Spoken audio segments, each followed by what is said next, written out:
Hey everybody, this is Genus with the Land Method, and today I'm bringing you another episode of Crushing Land.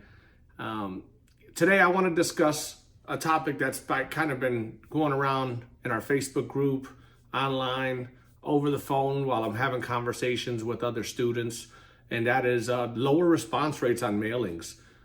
Yes, it's at this time there is lower response rates. I'm averaging anywhere from about 1.5% to 5%, depending on the market, what I'm aiming for, things of that nature. Hotter markets, obviously lower. Not so hot markets, obviously higher response rates.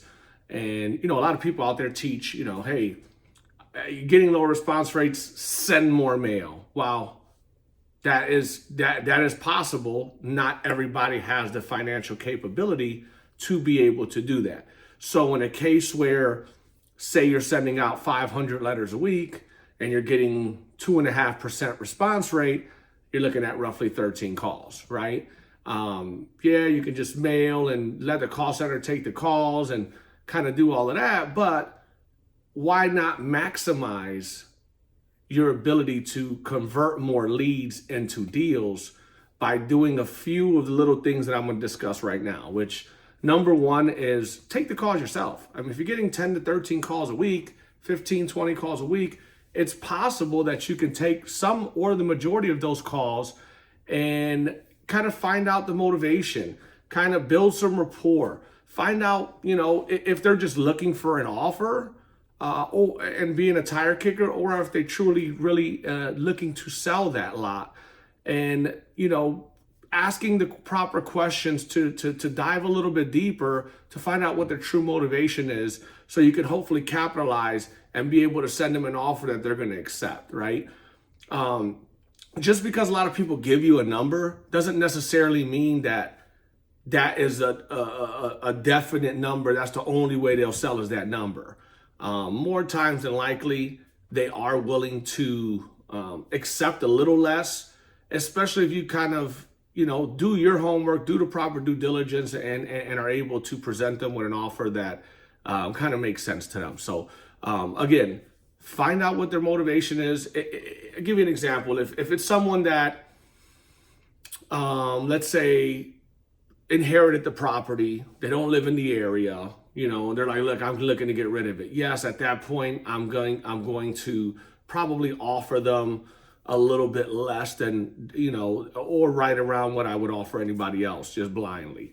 If I'm speaking to someone that's a little bit more educated, knows the area, knows the value of the property, I'm probably going to offer them a little bit more, give them a stronger offer, because they know they know the area, they know what it's worth, and obviously I'm still looking to make $1 off of the lot and trying to maximize the opportunities that I have with the lower response rates, right? So in that case, I'm probably going to offer them a little bit more.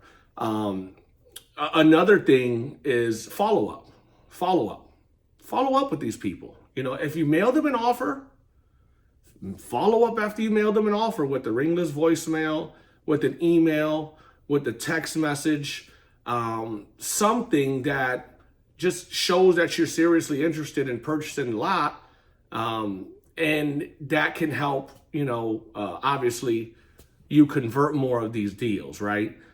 If they don't respond, then you need to have kind of a drip campaign or something that's allowing you to follow back up with these people, whether it be another mailing, whether it be moving on from the initial letter that you sent them to moving on to a text message campaign, a drip campaign, or something like that. And we do have something coming out soon.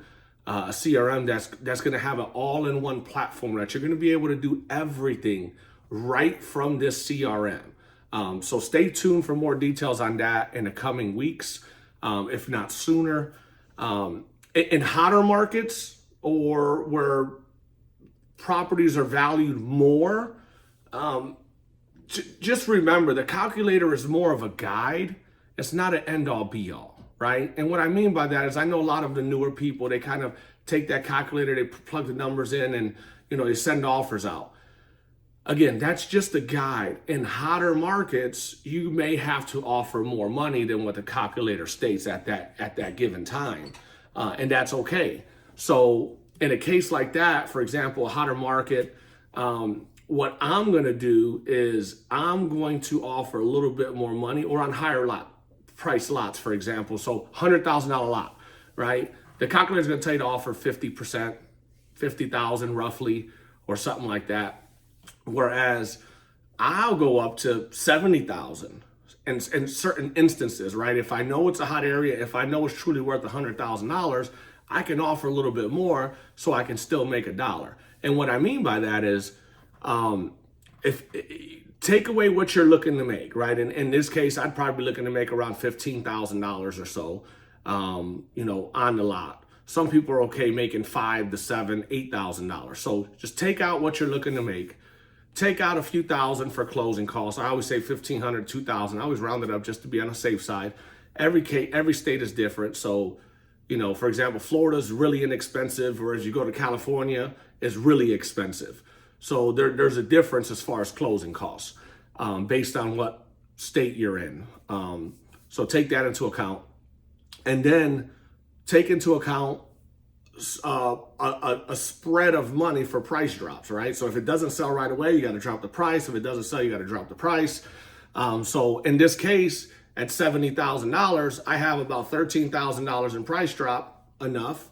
And in addition to that, I have my closing costs and then the profit I want to make, right? So there's still profit to be made at $70,000, right? It's a much higher percentage than what we would normally offer, but also there's still some money to be made on that deal, right? So just kind of take that into consideration in some of these hotter markets, or if you're sending out offers, you sent 50 offers, haven't even gotten any feedback, then you need to adjust what you're doing.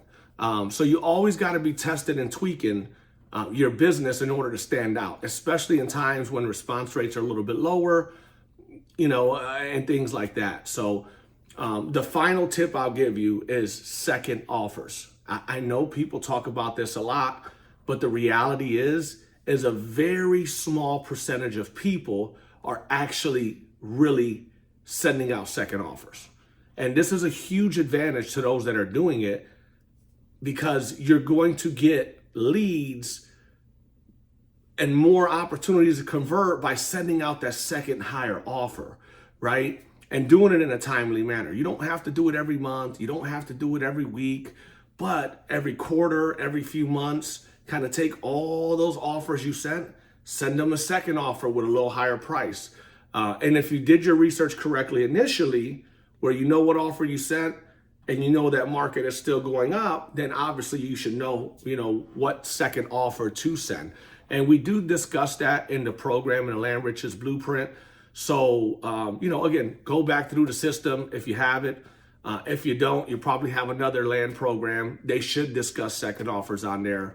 And we do have some videos on YouTube and things like that may be able to help you with that as well. But the reality is taking the calls yourself. As long as it's not, you know, on a larger scale, if you're sending out 5,000 letters a week, you're probably getting 100 calls or more. At that point, you probably don't have time to do it, right? Then don't do it. But on a smaller scale, if you're sending out 500 letters, you're getting 10, 20 calls a week, you need to find the time to be able to follow up with these people. It's very important to stand out in today's market in order to convert more deals. Again, the second tip is in hotter markets or where properties are valued higher, you can offer more than what the calculator states, right? You have to adjust to that market. And then the third tip is second offers.